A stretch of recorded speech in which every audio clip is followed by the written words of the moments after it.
Hello mga madi! Gagawa tayo ng carrot balls.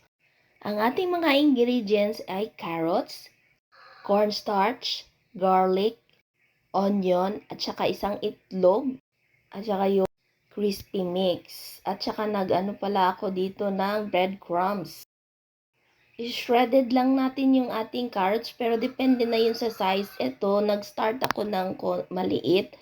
Kaya lang parang sa tingin ko mas maganda yung medyo malaki-laki. So, naglagay ako dito ng garlic. Lalagay na natin yung ating mga sahog dito. Garlic, onion, at saka yung itlog. Ipagalo-halo po natin lahat ng ating mga ingredients dito.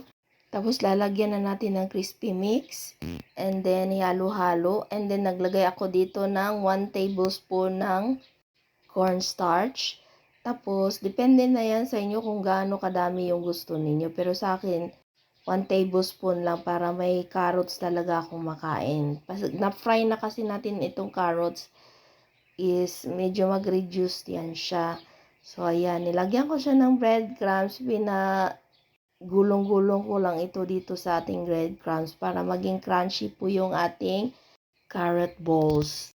So, nagpainit na po ako ng mantika para ready na ito yung pag natapos na natin bilog-bilog ating carrot balls. Dapat talaga nito is hindi basa para po mabilog-bilog natin ganyan.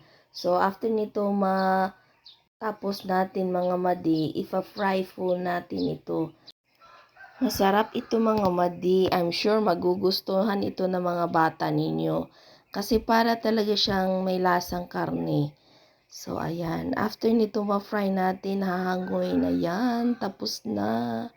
Must try this one. Thank you for watching mga madi. Kain na tayo.